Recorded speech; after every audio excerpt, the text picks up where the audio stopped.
Hey everyone, welcome back to my channel.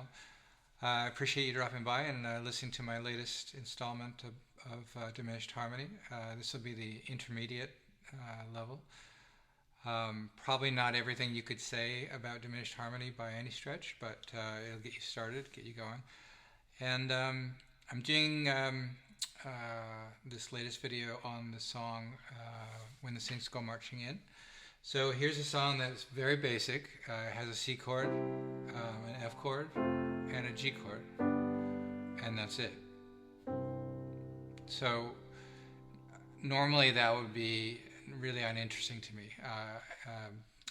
I mean, it's a great tune. There's nothing wrong with that song. I like it, but it wouldn't be very interesting to play for long periods of time until you start improvising over it using diminished harmony, and then it becomes really interesting because you're very limited to your, at least the target chords anyway, and so trying to find something interesting to kind of weave in and out of that at a high speed is quite challenging, and part of the reason it took me so long. Okay, so I'll go through the different steps here. So we've starting with a C chord, and I did this on my last video, so if you are interested in this topic, just have a look at that first, make sure that you fully understand how to get that.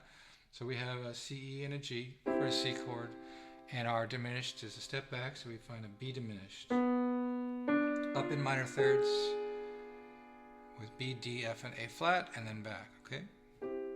Okay, I'm going to call these the vanilla chords, so vanilla notes rather, sorry. And these are going to be the spicy notes. Last time I called them the good guys and the bad guys. I don't think there's really any kind of moral evaluation going on by these notes, so I think it's a great way to remember it, but this time I'll call it vanilla and spicy, okay? Doesn't really matter. Now, you can play the song, and at the beginning you have this melody that fits over C.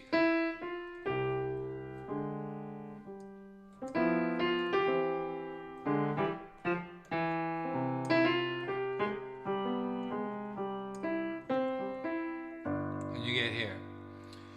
And now you have a problem because you've got a new chord. This is going to be a G chord. So I've got the G in the bass and the D in the tenor section.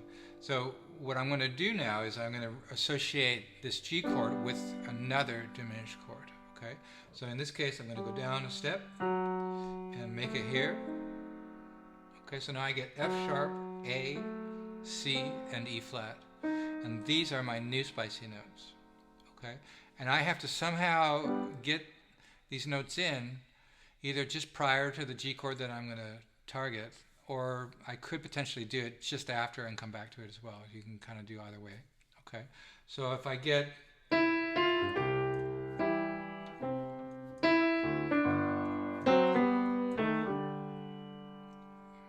and then carry on.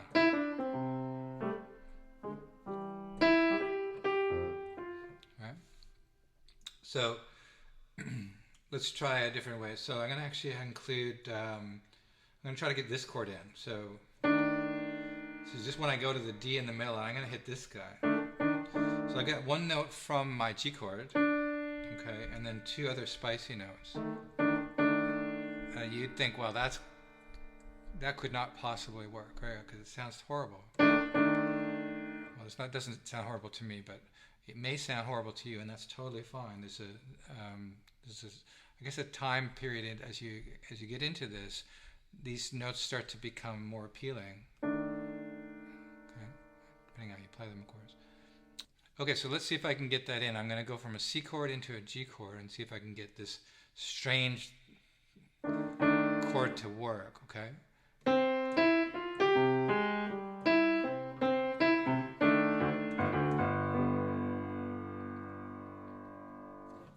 So that's kind of how you would do that. You've got this fairly dissonant sound with the melody on top, and then you're going to underpin it with a regular G chord. Excuse me. Okay. All right. So then you've done something with your G chord, using the diminished to embellish it, and then settled in onto the G chord, and then you've come back to C, right? The next step is to get to your F chord. And you now need to think of yet another diminished chord to fit with that. So if you have an F chord, now we need E diminished. Okay, so I want to point out something to you right now, and because I know this sounds kind of ridiculously complicated. It's not, because there's only 3 of these diminished chords, and we're actually using all 3 of them. So there are you don't have to find any more after this. Okay, so once you've found the diminished chord for C, and you found the diminished chord for G, now you got one more. Okay, and that's all the diminished chords that there are. Okay, they associate with all kinds of different chords, but those are the 3 diminished chords that are possible in Western music. Okay. All right, so a lot of work up front, but then once you get this going, it's not too bad. Let me try getting to F.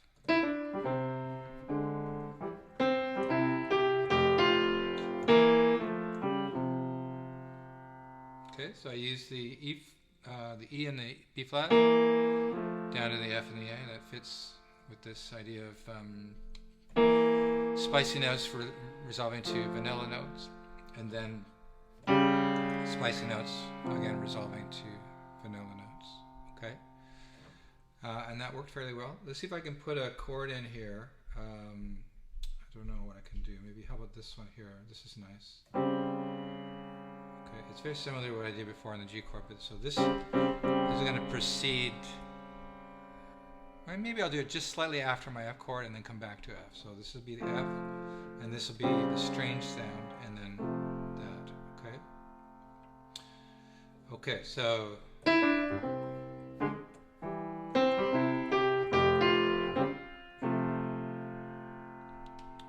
works. Okay, I hope it works for you. It may take a little getting used to, but to me it sounds great. Anyway, so that's basically what you're doing. You're going to associate diminished chords with each of the triads now, okay? And that's your intermediate step. Now this gets a lot more advanced than this. It's a very deep pool of information. It takes a little while to assimilate, so I'm going to leave it at that, and then on my advanced video I'll give you a little bit more. Anyway, if I'm helping you at all, please subscribe to my channel. It helps pass this to other people. If you're in Milton, Ontario, I teach this to kids even, so you're welcome to drop by and say hello. And I also wanted to mention that this is not something I'm inventing. This is something that's on the internet everywhere these days. It's from a man named Barry Harris. Okay, so that's sort of the source of a lot of this information, and he's had students that have also created YouTube channels, and those are also very common on the internet now. There's one that I did, started watching about 2 years ago, called Things I Learned from Barry Harris, and it's been a real revelation for me. It made my improvisation much more fluid, much more complex, and much easier to do. So I highly recommend going down this path. Anyway, thank you, and I will see you soon. Bye.